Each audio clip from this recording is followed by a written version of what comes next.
Now, Angel Reese just dropped some major news about her and other WNBA players possibly sitting out if they do not get their just due.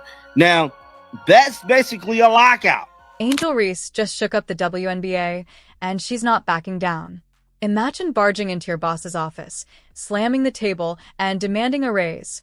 Well, that's exactly the energy Angel is bringing. She wants the bag, and if the league won't step up, she might just walk. Is she making a bold power move or taking a huge risk? Either way, things are about to get wild. Let's break it all down.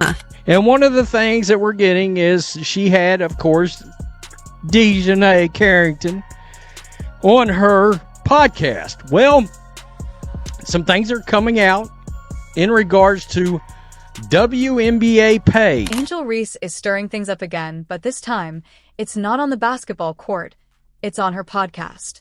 She took the opportunity to call out the WNBA for not paying her enough, essentially hinting at a possible walkout if salaries don't improve. Sitting across from her was Dejanay Carrington, always ready to hype things up, nodding along as if they were rewriting the rules of professional sports.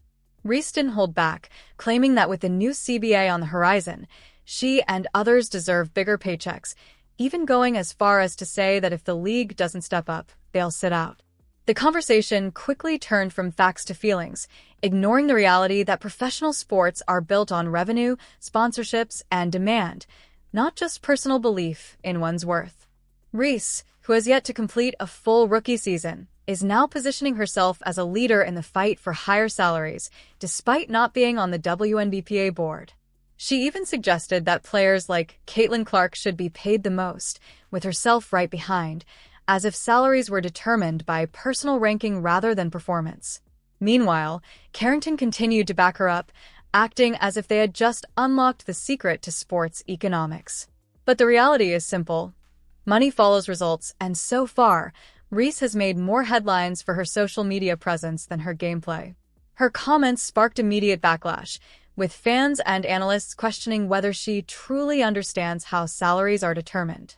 The WNBA is still growing, and while higher pay is a reasonable long-term goal, demanding it without the revenue to back it up is a different story. Reese, however, doubled down, insisting she knows her worth. But in professional sports, worth is measured in wins, ticket sales, and TV ratings, not just popularity on Instagram. Carrington, ever the sideline commentator, continued to encourage the narrative, treating it as some revolutionary stand instead of a misguided demand.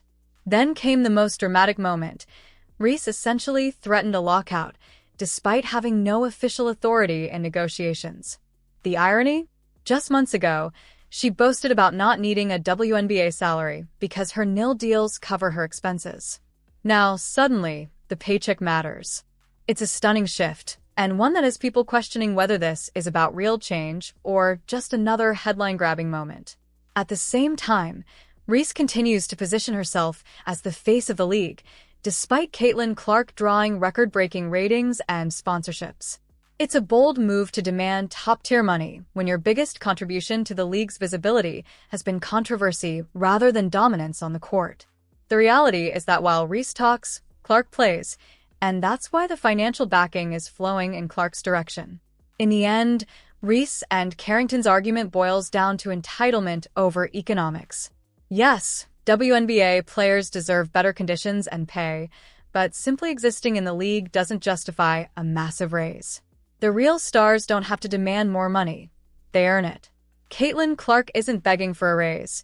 She's proving every game why she deserves one. That's the difference. If Reese wants the same, maybe it's time to let her game do the talking instead of her podcast.